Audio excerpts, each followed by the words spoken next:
Child development and pedagogy मतलब CDP का एक ऐसा हिस्सा जिसने शायद हर उस इंसान को कभी ना कभी जरूर उलझाया है जो शिक्षक बनने का सपना देख रहा है।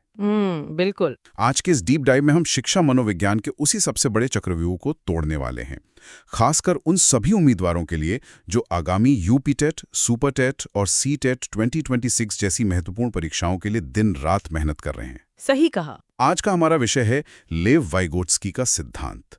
और अगर सच कहूं तो परीक्षा हॉल के उस भारी दबाव में ZPD और स्कैफोल्डिंग के बीच का जो मामूली सा अंतर है ना, वो अक्सर एक बुरे सपने जैसा लगने लगता है। अरे ये बहुत ही जायज सी परेशानी है। मतलब शिक्षा मनोविज्ञान की दुनिया में कुछ अवधारणाएं ऐसी होती हैं जो सतह पर देखने में जुड़वा भाई बहनों जैसी लगती हैं। हाँ, एकदम एक जैसी। लेकिन उनका असली काम बिल्कुल अलग होता है।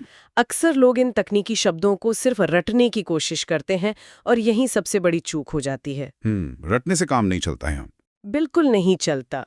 जब तक किसी सिद्धांत की आत्मा को नहीं समझा जाएगा, तब तक परीक्षा में घुमाकर पूछे गए सवाल हमेशा फंसाएंगे ही फंसाएंगे। यही कारण है कि आज हमने एक बहुत ही प्रामाणिक और बेहतरीन स्रोत का सहारा लिया है।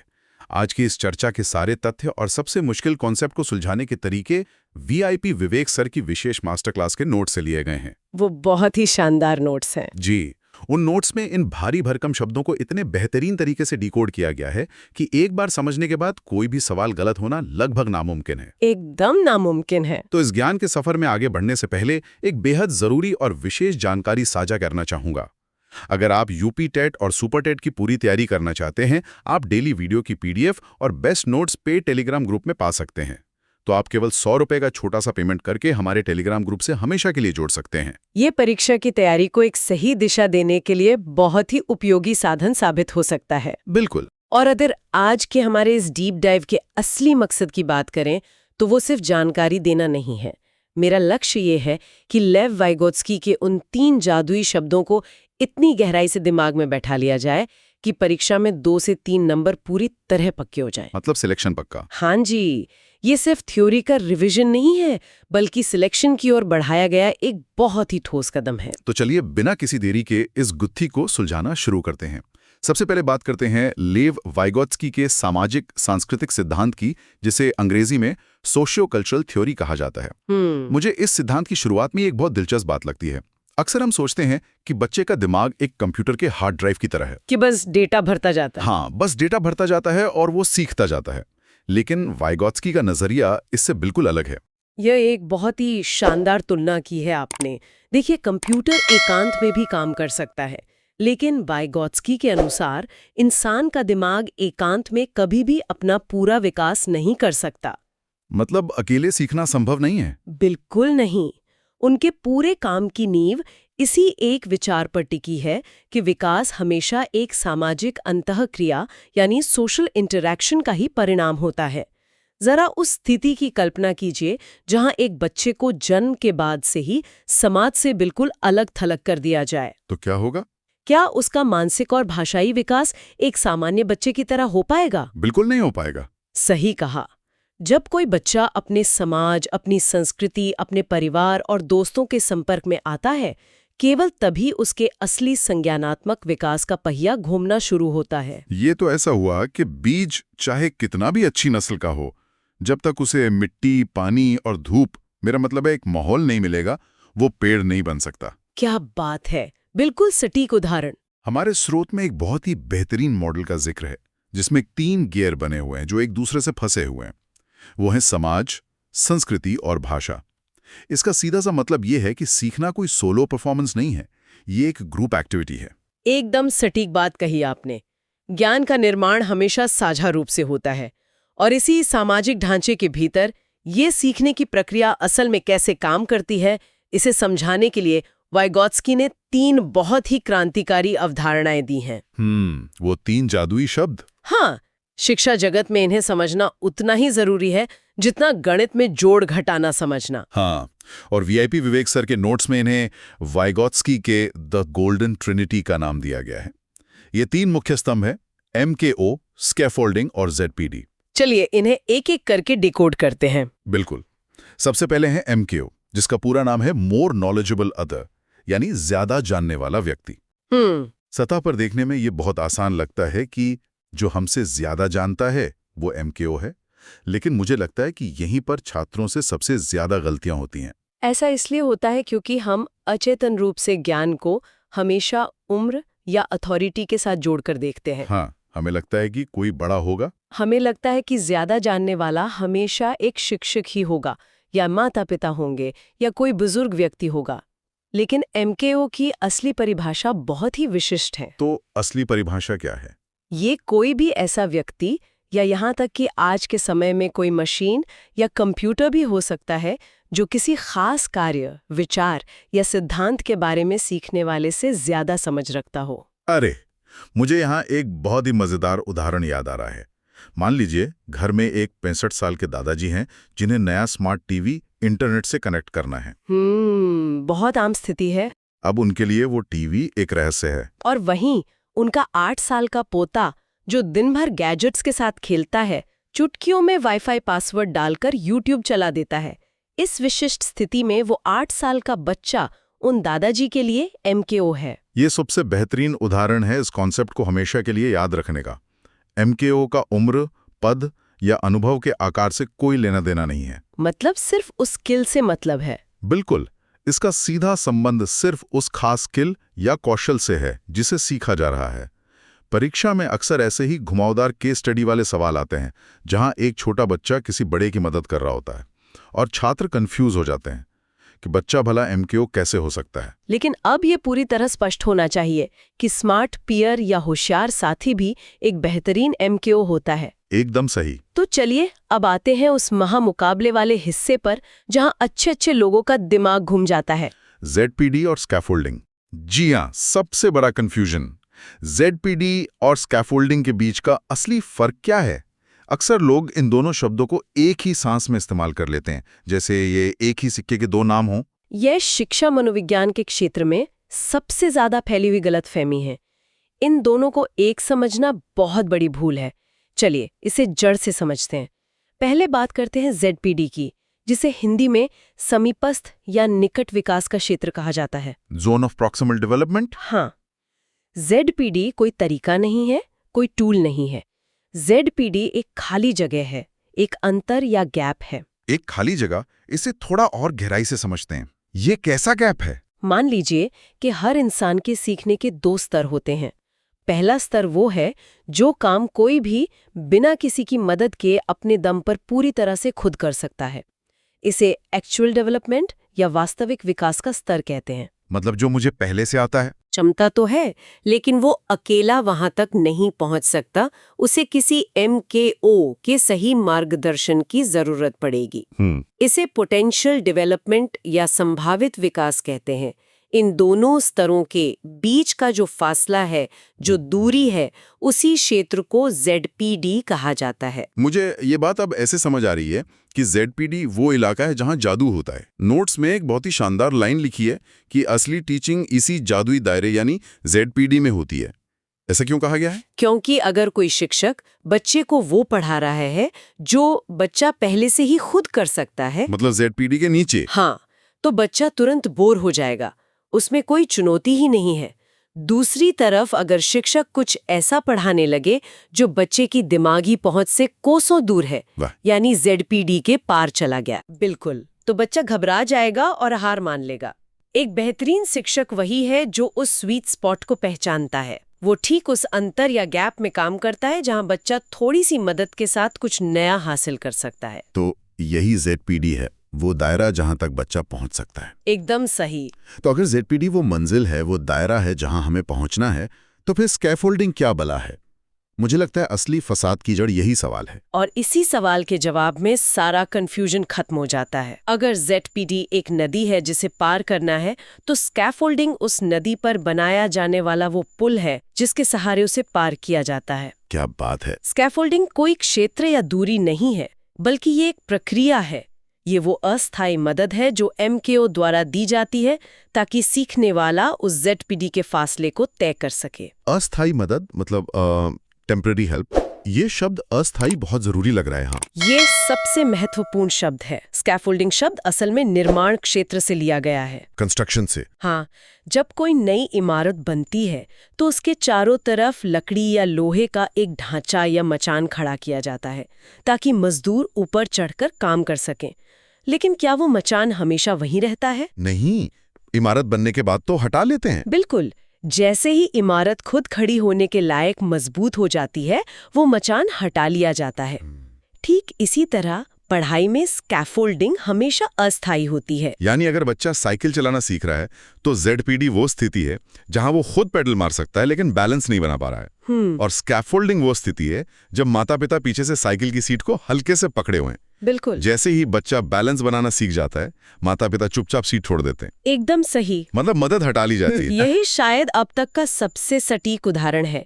माता पिता का सीट पकड़ना स्कैफोल्डिंग है और बच्चे का खुद साइकिल चला पाने की क्षमता तक पहुंचना ZPD को पार करना है। और परीक्षा के दृष्टिकोण से तो ये बहुत जरूरी है। जी, परीक्षा के लिए ये बात पत्थर की लकीर की तरह याद रखनी चाहिए कि ZPD एक संभावना का क्षेत्र या गैप है, जबकि स्कैफोल्डिंग उस गैप को भरने के लिए दिया जाने वाला सहारा या प्रोसेस है।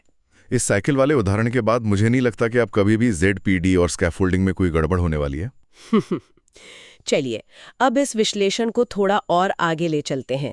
वाइगोत्स्की के नोट्स में एक और ऐसा विषय है जो सामान्य समझ को पूरी तरह से चुनौती देता है।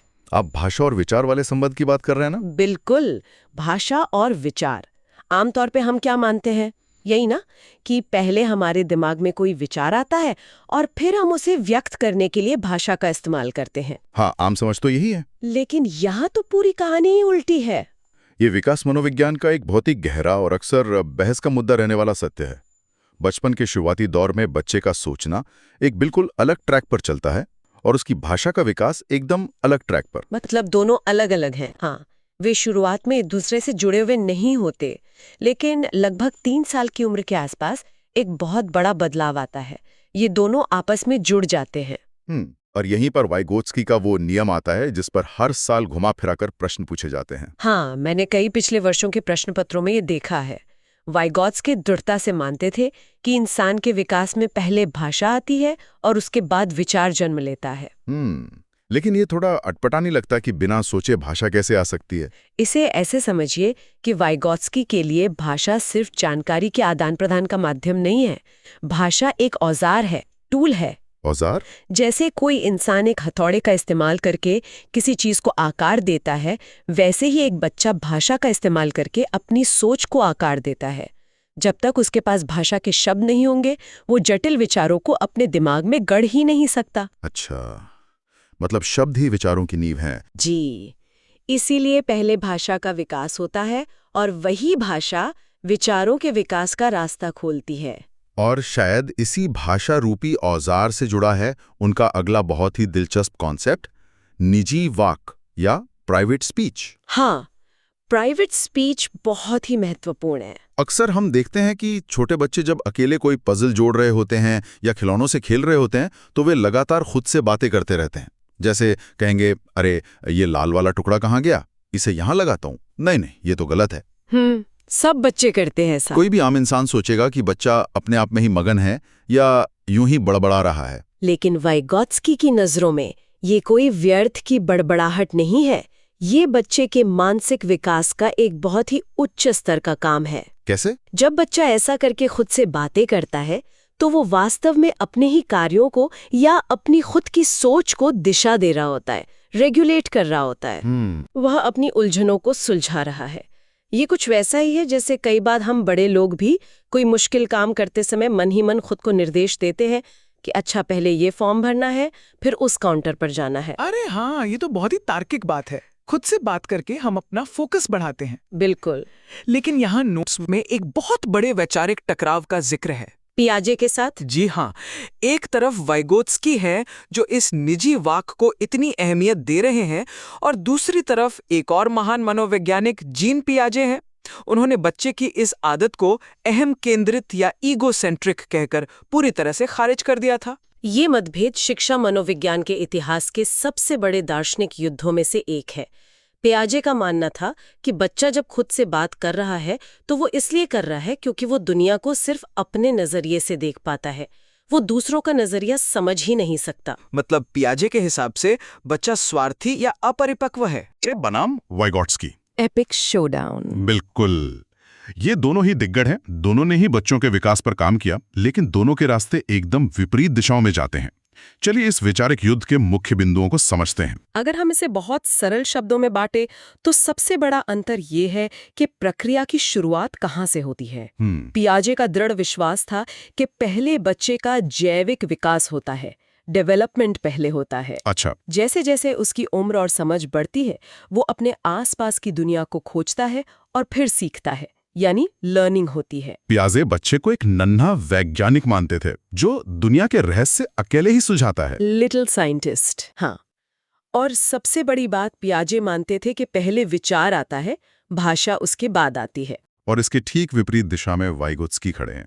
वाइगोत्स्की का कहना था कि बच्चा कोई अकेला वैज्ञानिक नहीं है जो आइसोलेशन में काम कर रहा है। बिल्कुल नहीं। वो समाज का एक हिस्सा है, इसलिए पहले समाज के साथ मिलकर अधिगम यानी लर्निंग होती है और उसी सीखने की प्रक्रिया के कारण बाद में मानसिक विकास होता है। एकदम सही। बच्चा समाज के सहयोग से सीखता है और जैसा हमने अभी गहराई से चर्चा की, वाइगोत्स्की के अनुसार पहले भाषा आती है और फिर विचार आता है। परीक्षा में जो कथन और कारण वाले सबसे मुश्किल सवाल बनते हैं वो इसी तुलनात्मक अंतर से आते हैं। अगर ये स्पष्ट है कि पियाजे अकेले खोजने और जैविक विकास पर जोर देते हैं जबकि वाइगोत्स्की समाज सहयोग और भाषा पर जोर देते हैं, तो कोई भी सवाल गलत नहीं हो सकता। अब तक हमने इस सिद्धांत की आत्मा को बहुत गहराई से समझ लिया है, लेकिन एक असली क्लासरूम में इस थ्योरी का क्या काम है? कोई भी भावी शिक्षक इस ज्ञान को जमीन पर कैसे उतारेगा?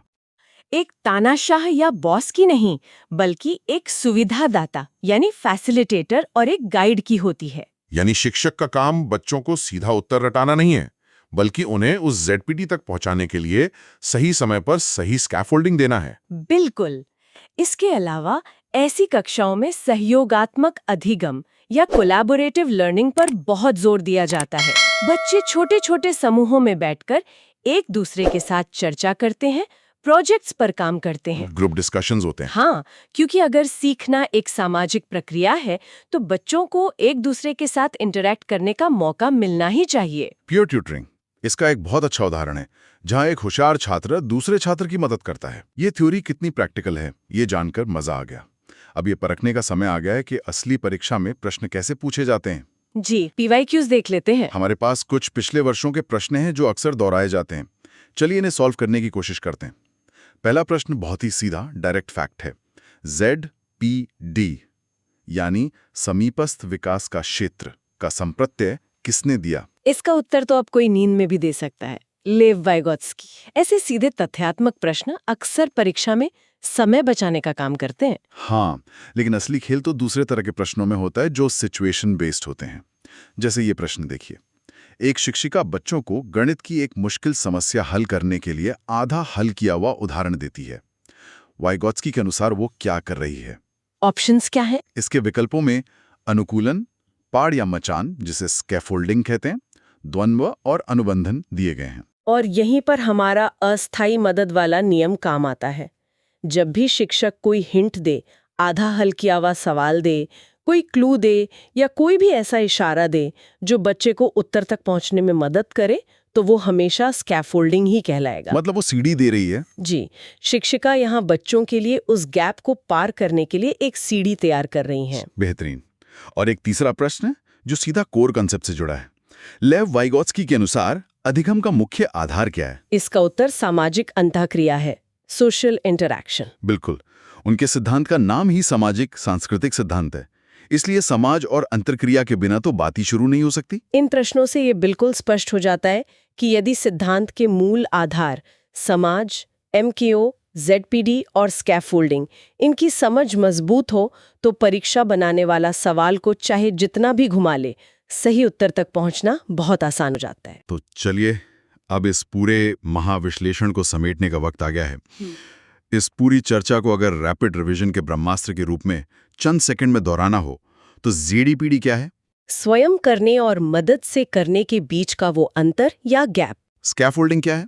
उस गैप को भरने के लिए दी जाने वाली अस्थायी मदद, पुल या हिंट। MKO कौन है? मदद देने वाला ज्यादा ज्ञानवान व्यक्ति जो कोई स्मार्ट दोस्त भी हो सकता है। उम्र बड़ी होना कतई जरूरी नहीं है। भाषा और विचार में पहले कौन? वाइगोत्स्की के अनुसार पहले भाषा आती है। और आखिरी निजी वाक्य या प्राइवेट स्पीच क्या है? काम करते समय खुद से बातें करके अपने ही कार्यों और सोच को दिशा देना या रेगुलेट करना। क्या बात है। इस विस्तृत चर्चा और सारांश के बाद यह पूरे विश्वास के साथ कहा जा सकता है कि जो भी उम्मीदवार इस विषय को इतनी गहराई से समझ चुका है, उसका ZPD और स्कैफोल्डिंग से जुड़ा एक भी सवाल परीक्षा में गलत नहीं होगा। ये सचमुच एक बहुत ही ज्ञानवर्धक और आंखें खोलने वाला अनुभव रहा। हर एक कन्फ्यूजन शीशे की तरह साफ हो गया। लेकिन इस चर्चा को खत्म करने से पहले मैं एक नया और बहुत ही गहरा सवाल छोड़ना चाहूंगी जो आज के समय से जुड़ा है। कैसा सवाल? आज हमने बार बार इस बात पर जोर दिया कि सीखने के लिए सामाजिक अंतःक्रिया और MKO की बहुत सख्त जरूरत होती है। जी बिल्कुल। लेकिन आज की सच्चाई देखिए। आजकल बच्चे इंसानों से ज्यादा अपने स्मार्टफोन और आर्टिफिशियल इंटेलिजेंस वाले चैटबॉट्स के साथ समय बिता रहे हैं। ये तो है। उन्हें कोई भी मुश्किल सवाल पूछना होता है, वे पलक झपकते ही AI से पूछ लेते हैं। तो सोचने वाली बात यह है कि क्या भविष्य में ये AI टूल्स ही बच्चों के नए MKO बन जाएंगे? बाप रे, ये तो बड़ा सवाल है। और अगर सचमुच ऐसा हुआ जहां इंसानों की जगह मशीनें ले लेंगी, तो ये बड़ा बदलाव बच्चों के उस जादुई दायरे यानी ZPD को किस तरह से प्रभावित करेगा? क्या बिना असली मानवीय जुड़ाव के भी उनका सामाजिक संज्ञानात्मक विकास वैसे ही हो पाएगा? उफ, ये सवाल तो सच में दिमाग की सारी खिड़कियां खोलने वाला है। क्या सच में AI हमारा और हमारी आने वाली पीढ़ियों का नया MKO बन रहा है? ये एक ऐसा विचार है जिस पर हम सभी को बहुत गहराई से सोचने की जरूरत है, क्योंकि ये सिर्फ परीक्षा का सवाल नहीं है, ये हमारे भविष्य का सवाल है। बिल्कुल सही। इसी विचारोत्तेजक सवाल के साथ हम आज के इस डीप डाइव को यहीं समाप्त करते हैं। अपने आसपास की दुनिया को देखते रहिए, हर पल कुछ नया सीखते रहिए और अपनी खुद की खोज हमेशा जारी रखिए। इस सफर में शामिल होने के लिए बहुत बहुत धन्यवाद।